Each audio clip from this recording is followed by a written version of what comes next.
बिस्मिल्लाहिर्रहमानिर्रहीम और अस्सलाम वालेकुम। 18 फरवरी और पाकिस्तान में मंगल की रात।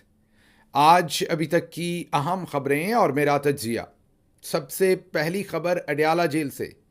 जो भी करवा रहा है सब कुछ आसिम मुनीर करवा रहा है। जी हाँ, ये अल्फाज हैं इमरान खान के, ये पैगाम है इमरान खान का अडयाला जेल से।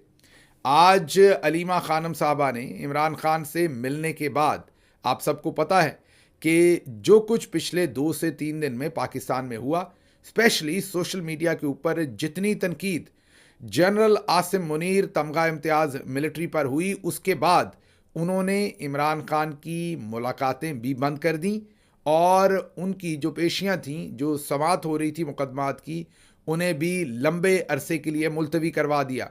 इस सूरत हाल में इमरान खान की बहनें, उनके वकला दोबारा अदालत गए। अदालत ने फिर से अहकामात दिए कि इनकी मुलाकात करवाई जाए। बहुत ही मुश्किल से आज इमरान खान की बहनों को जेल के अंदर जाने दिया गया, वकला को नहीं जाने दिया गया। इमरान खान की बहनों से ये मुलाकात होने दी और महज 20 मिनट की मुलाकात होने दी।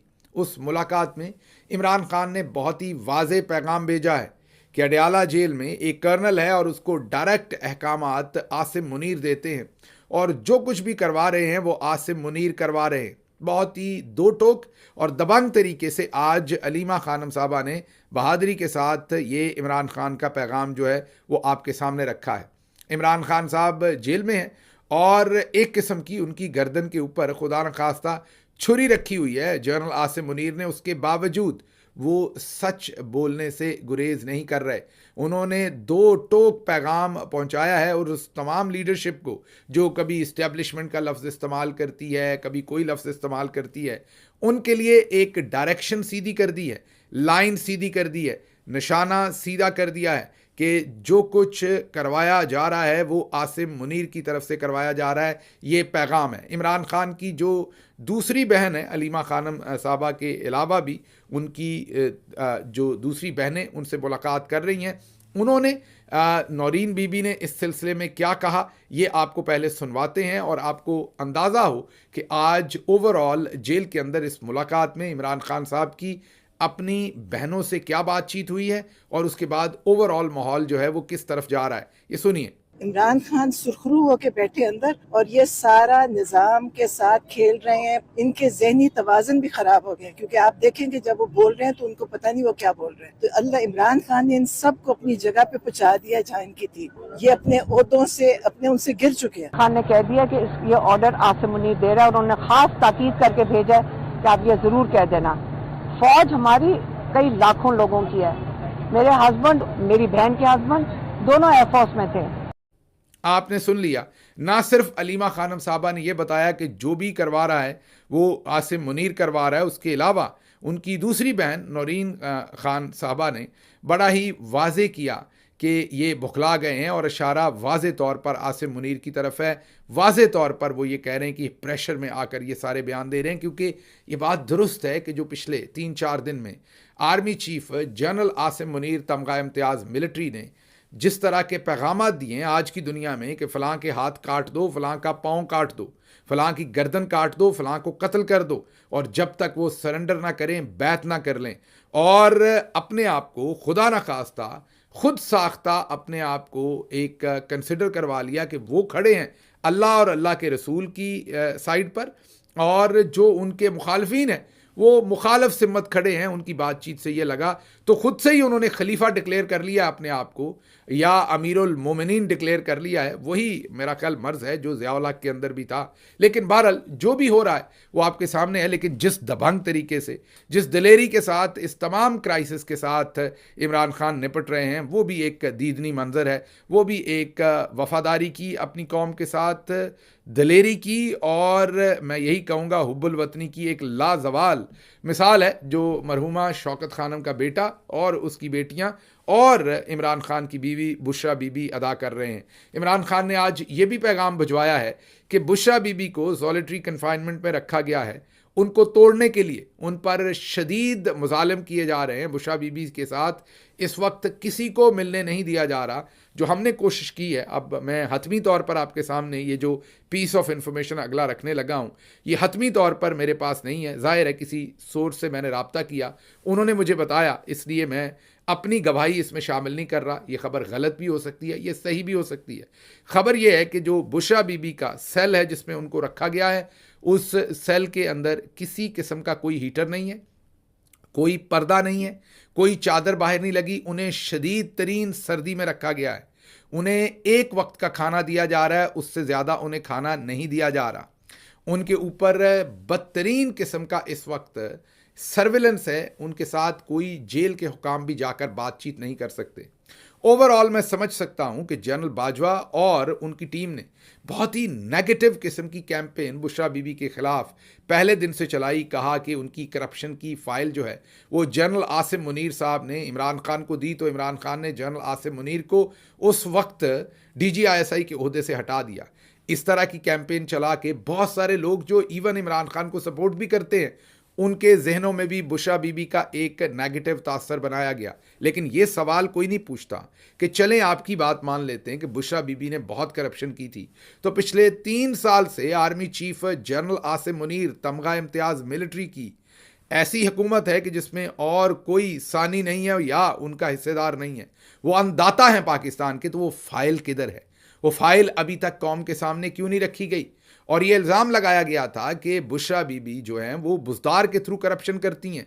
बुज़दार तो अभी भी, आपको मैंने गर्मियों में दिखाया था कि वो दरियाए सिंध के अंदर आम ठंडे कर रहे थे और पाँव डुबोकर वहाँ पर आम खा रहे थे और पीछे दिलदार जानी का गाना चल रहा था। आज भी मैं आपको बता सकता हूं कि पिछले 1 हफ्ते में उस्मान बुज़दार जो है वो लाहौर, मुल्तान और बेशतर जगहों के ऊपर लोगों को मिल रहे हैं, खाने खा रहे हैं, शादियों में शमूलियत कर रहे हैं, सफ़र कर रहे हैं। तो अगर बुशरा बीबी ने तमाम करप्शन उस्मान बुज़दार के थ्रू की थी, तो उस्मान बुज़दार को तो कभी आपने एक लम्हे, 1 मिनट, 1 सेकंड के लिए पूछगिछ के लिए भी नहीं बुलाया, जेल तो दूर की बात है। तो फिर बुशरा बीबी की वो करप्शन की वो फाइल, वो सब कुछ कहाँ है? मकसद इमरान खान को तोड़ना है, मकसद इमरान खान को ये अजियत देना है कि तुम्हारी बीवी के साथ हम ये जुल्म कर सकते हैं ताकि इमरान खान टूट जाए और इनकी बात मान ले। अपने दिल से पूछिए, अगर आपकी बीवी, आपकी बहन, आपकी माँ, आपकी बेटी के साथ ऐसे किया जाए जो कुछ इमरान खान के घर की औरतों के साथ किया गया है, तो क्या आप टूटेंगे या नहीं टूटेंगे? इमरान खान पूरी दलेरी के साथ इस वक्त आसिम मुनीर का मुकाबला कर रहे हैं और उनकी जेल में, उनकी अदालतों के नीचे, उनके जल्लादों के नीचे होने के बावजूद कलमा हक कह रहे हैं। और यही अल्लाह की ज़ात ने, जिनके खुद साख्ता खलीफा जनरल आसिम मुनीर तमगा इम्तियाज़ मिलिट्री अपने आप को डिक्लेयर कर रहे हैं और कह रहे हैं कि जो हमारी साइड पे है वो अल्लाह और रसूल की साइड पे, और जो मुखालिफ साइड पे है उसका हाथ काट दिया जाएगा, टांग काट दी जाएगी, उसका गला काट दिया जाएगा, उसको कत्ल कर दिया जाएगा, वरना वो बैत कर ले।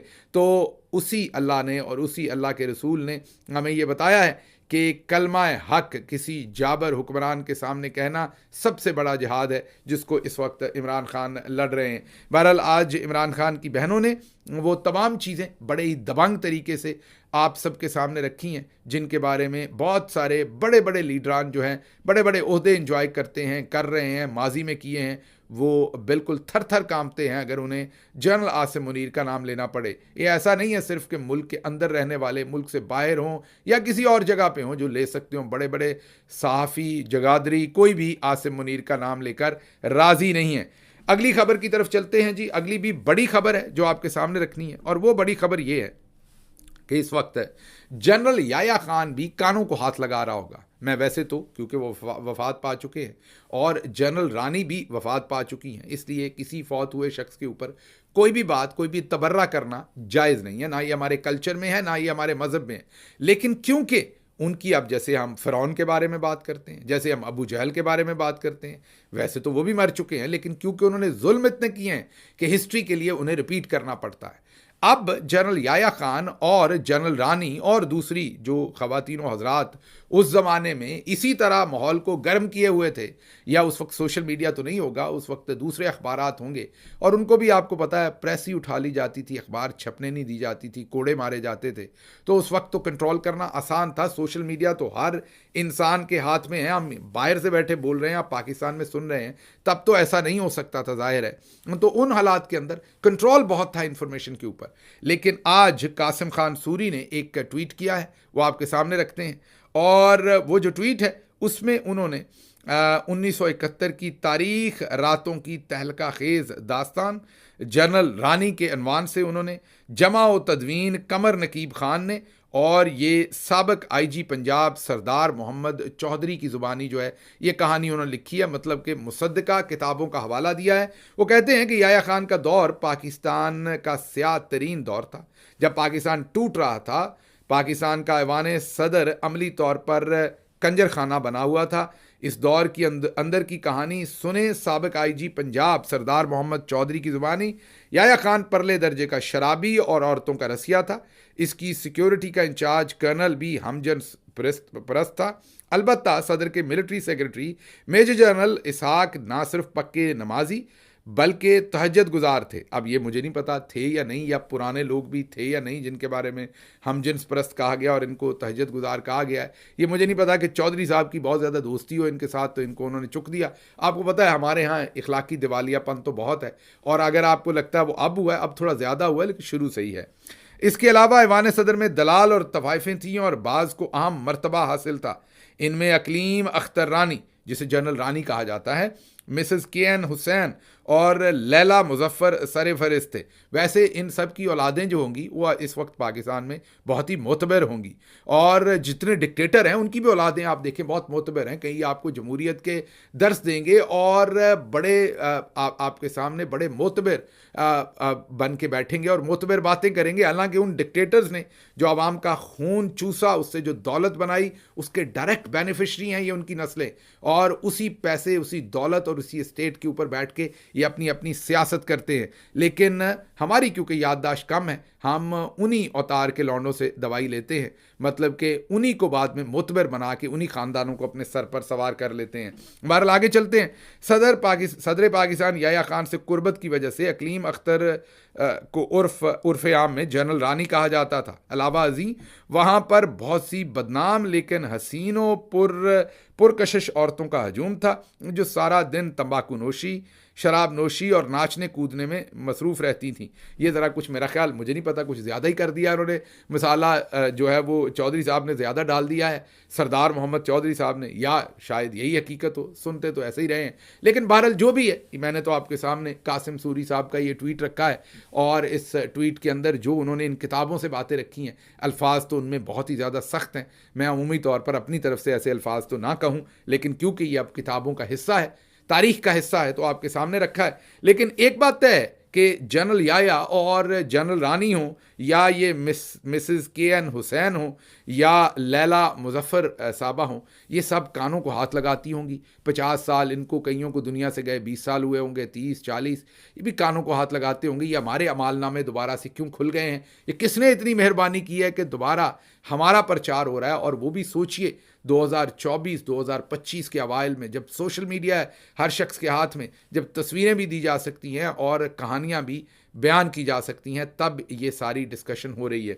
बड़ी मेहरबानी है, उनको शुक्रिया अदा करना चाहिए जिन लोगों ने उन्हें दोबारा पर्दा स्क्रीन के ऊपर लाया। अच्छा जी, अगली जो खबर है वो एक और ट्वीट है। पिछले व्लॉग में हमने शाहीन सबाई साहब, बहुत ही मोतबर जर्नलिस्ट, एडिटर रहे हैं, और बहुत सारे पाकिस्तान के इस वक्त के बड़े जर्नलिस्ट जो हैं उनके उस्ताद रहे हैं। उन्होंने एक और ट्वीट किया है। उन्होंने कहा है कि मरियम नवाज़ ने $70 मिलियन का चेक मिशेल ओबामा से वसूल किया और इसे हज़म किया। आज तक कोई सुराग भी नहीं मिला, मगर इनके फैशन, ड्रेसेस, पर्स, सोने चांदी हीरे की चूड़ियाँ, हार और गजरे, नेल पॉलिश और जूते, मेकअप और नाखून, भवें और बाल और चेहरे की झुर्रियाँ हटाने पर करोड़ों लग गए हैं। क्या 70 मिलियन इसी काम के लिए थे? ये शाहीन सबाई साहब का सवाल है, उम्मीद करते हैं जो महारानी साहबा हैं पंजाब की, जो रानी साहबा हैं, वो इनका जवाब ज़रूर देंगी। हाँ, कल आपको ये बता दें कि कल मरियम नवाज़ शरीफ साहबा जब आप कल सुबह उठेंगे तो कल दोपहर को वो बस पर सफ़र करेंगी। मैं अभी आपको बता रहा हूँ, वो कल बस पर सफ़र करेंगी और एक ई बस जो चौधरी परवेज़ अलाई का मंसूबा था और उससे पहले बुज़दार साहब ने इसको, उनकी हुकूमत में ये मंसूबा बनाया गया था, फट्टी और बूथा जो है, बूथा पंजाबी में शक्ल को कहते हैं, वो मरियम नवाज़ शरीफ साहबा का लगेगा। लेकिन ये पूरे का पूरा प्रोजेक्ट जो है ये उस्मान बुज़दार के ज़माने में शुरू हुआ था और चौधरी परवेज़ अलाई ने इसको मुकम्मल किया था। अब वो बसेस पाकिस्तान पहुंच गई हैं और उनको पिछले कई महीनों से, पिछले 6-8 महीनों से रोक के रखा हुआ था ताकि मरियम साहबा के वो ज़ुम्मे डाली जाएं वो बसें। अब उन पर वो सफ़र करेंगी और ई बस सर्विस का वो इफ्तिताह करेंगी, वो बस सर्विस जो इससे बहुत पहले उस्मान बुज़दार और चौधरी परवेज़ अलाई जो है उसकी दागबेल डाल चुके हैं। तो कल भी एक पूरे का पूरा जो है वो ड्रामा है, मनोरंजन है। कल भी एक ऐसे ही है जो अहमद शाह रंगीला का जैसे दरबार था, वैसे ही हमारी ये जो रंगीली बाजी हैं इनका भी दरबार है। इनका भी जो रोज़ का स्केड्यूल होता है उसको अगर आप देखें तो आपका तरा निकल जाता है। लेकिन एक चीज़ कॉमन है इसमें, जी ले सिमरन अपनी ज़िंदगी जी ले। और यहाँ सिमरन को समन पड़ा जाए जो पंजाब के बड़े बाबू, चीफ सेक्रेटरी पंजाब की करीबी रिश्तेदार हैं, जिन्होंने इस वक्त अन्नी और तबाही मचाई हुई है, क्योंकि वो एक एक छोटा छोटा आर्टिफैक्ट जो है वो लाखों रुपए में सरकार के पैसे के ऊपर बेचा जा रहा है। इंटीरियर डिज़ाइन के ऊपर इंटीरियर किस्म की कार्रवाई जो है वो, बल्कि अल्टीरियर किस्म की कार्रवाई जो है वो डाली जा रही है। अगली खबर के लिए सीधा चलते हैं सऊदी अरेबिया, जहाँ पर वली अहद और वज़ीर आज़म शहज़ादा मोहम्मद बिन सलमान बिन अब्दुल अज़ीज़ आल सऊद की हिदायत पर ममलकत सऊदी अरेबिया जो है वो 8 फरवरी 2025 मंगल के दिन, आज ही के दिन, वहाँ पर उन्होंने रूसी फेडरेशन, रशियन फेडरेशन जो रूस है, पुतिन का मुल्क, और रियासत-ए मुत्तहिदा अमेरिका के दरमियान मुज़ाकरात की मेज़बानी कर रहा है। ये इक़दाम आलमी अमन और सलामती के फ़रोग़ के लिए सऊदी अरेबिया की कोशिशों का हिस्सा है। ये बहुत ही आम खबर है क्योंकि जो रशिया की पूरी इस वक्त इम्पोर्टेंस है, या रशिया का और अमेरिका का जो इंटरेक्शन है, वो यूक्रेन की बुनियाद के ऊपर है। हम भी इसमें इम्पोर्टेंट प्लेयर हैं क्योंकि इमरान खान की हुकूमत गिराए जाने में एक बड़ी वजह ये यूक्रेन की जंग भी है, क्योंकि इनको गोला बारूद चाहिए था। अब जितनी भी बड़ी इंटरनेशनल असला बनाने वाली कंपनीज हैं, अमेरिका की हों या वो बरतानिया की हों, फ्रांस की हों, वो तमाम कंपनीज जो हैं वो अब माटर गोले और बारूद नहीं बनाते, क्योंकि इसकी जंग अमूमी तौर पर नहीं लड़ी जाती। अब कोई F-35 प्लेन बना रहा है, तो कोई Su-57 बना रहा है, तो कोई रॉकेट बना रहा है, तो कोई और ड्रोन्स बना रहा है, तो कोई और इस किस्म के मॉडर्न असले बना रहा है। तो उन्हें पूरी दुनिया में फिर ऐसा मुल्क चाहिए था जो पुराने, जिनकी असम्बली लाइन हो अभी तक, पुराना गोला बारूद बना रहे हों, क्योंकि अमेरिका बहादुर भी कोई ऐसा हथियार यूक्रेन को नहीं देना चाहता था। अमेरिका बहादुर भी, ये मेरा तज्जिया है, अमेरिका बहादुर भी चाहता था कि ठुक ठुक चलती रहे, वरना फिर वो न्यूक्लियर ही दे देते यूक्रेन को। मैं एग्जांपल दे रहा हूँ, या कोई ऐसा असला देते कि जिससे जंग का कोई नतीजा निकलता। वो भी पाकिस्तान से गोला बारूद लेके, मार्टर गोले, तोपों के गोले, टैंकों के गोले, जो रवायती जंग जो आज से 40-50 साल पहले या 20 साल 30 साल पहले लड़ी जाती थी, उसका असला उन्हें चाहिए था। उसकी अब कहीं पे भी प्रोडक्शन और नहीं हो रही थी। पूरी दुनिया की प्रोडक्शन करने वाली जो कंपनीज हैं वो मूव कर गई हैं मॉडर्न असला पर। इसलिए पाकिस्तान को इसके अंदर सर्कल इन किया गया, सारे मामले के अंदर इमरान खान की फिर हुकूमत गिराई गई और वो असला जो है वो मिलियंस ऑफ डॉलर लेके यूक्रेन तक पहुंचाया गया। इस पर इंटरनेशनल जरीदे और अखबारात अपनी स्टोरीज कर चुके हैं। तो पाकिस्तान की भी इसके अंदर गहरी इन्वॉल्वमेंट है इस सारे मामले के अंदर। इसलिए आपको ये खबर दे रहा हूँ कि ये जो भी डेवलपमेंट इस वक्त सऊदी अरब में हो रही है वो बहुत इंपॉर्टेंट है, क्योंकि उसमें से यूक्रेन को निकाल दिया गया है। अब ये जो मुज़ाकरात हो रहे हैं ये अमेरिका और उसके साथ साथ रूस के दरमियान में हो रहे हैं। यूक्रेन का बीच में बैठे होना बहुत इम्पॉर्टेंट था, फ्रांस का बीच में बैठना बहुत इम्पॉर्टेंट था अगर वेस्टर्न पॉइंट ऑफ व्यू से देखें। मैं नहीं कह रहा, मैं ये वेस्टर्न पॉइंट ऑफ व्यू से कह रहा हूँ। इसमें बरतानिया का बैठना बहुत इम्पॉर्टेंट था, लेकिन सदर ट्रंप ने सबको माइनस कर दिया, इवन यूक्रेन को माइनस कर दिया। सदर ट्रंप इंटरेस्टेड नहीं है यूक्रेन की जंग मजीद लड़ने में, और वो रशिया के साथ डायरेक्टली डीलिंग कर रहे हैं। और मुझे लग रहा है कि रशिया ने भी, अगर आपने देखा हो, तो पहले तो बड़े ज़ोर शोर से जंग लड़ी, अगर ये यूक्रेन का हिस्सा था, यहाँ पर रशिया था और रशिया मूव करके आगे आ गया, अब रशिया यहाँ पर खड़ा है, अब जंग जो है वो छोटी मोटी टिक टॉक चल रही है, अब कोई बड़ी जंग जो है वो नहीं चल रही इस वक्त। तो रशिया भी खुश है जहाँ पर वो है। और मेरा तजिया यह है कि ट्रंप उनको कभी नहीं कहेंगे कि आप यहाँ से वापस यहाँ चले जाए। ट्रंप कहेंगे आप यहाँ हैं, बस यहीं जंग बंद कर दें। और यही रशिया चाहता था, इतना ही इलाका वो भी खुश। यूक्रेन तो बेचारा खुश नहीं जाहिर है, उसको तो ठुकवा दिया, मरवा दिया बाइडन ने और उनके साथियों ने। और ट्रंप भी खुश क्योंकि वो जंग बंद करवा देंगे। लेकिन इसमें जनरल आसिम मुनीर, तमगा इम्तियाज़ मिलिट्री, शायद बहुत ज़्यादा खुश ना हो, क्योंकि असला, बारूद, गोला जिसकी सप्लाई जा रही थी और मिलियंस आ रहे थे, वो शायद बंद हो जाए। इसकी और भी एक जहत है। इसकी जहत जो है कि सऊदी अरब का किरदार बहुत अहम है, मोहम्मद बिन सलमान का किरदार बहुत अहम है। सालसी उनके यहाँ हो रही है, ये नेगोशिएशन रियाद में हो रही है, ये बहुत ही इंपॉर्टेंट सिग्निफिकेंट डेवलपमेंट है। इसके ऊपर भी किसी टाइम बात करेंगे कि जो ये कहते हैं कि साड़ी गल हो गई है और मोहम्मद बिन सलमान साहब को उसमें इस्तेमाल करने की बात करते हैं, ये उस हिसाब से इनके लिए एक सेहतमंद खबर इनको लगती होगी, आसिम मुनीर साहब को और दूसरों को, कि जो मोहम्मद बिन सलमान है उनकी इंपॉर्टेंस इस वक्त लैंडस्केप के ऊपर बहुत ज़्यादा है। इसके ऊपर मज़ीद किसी वक्त ज़्यादा डिटेल से बात करेंगे। फ़िलहाल मेरी तरफ से इतना ही, मुझे यहाँ से इजाज़त दीजिए। अल्लाह आपका हामी और नासिर हो। पाकिस्तान जिंदाबाद।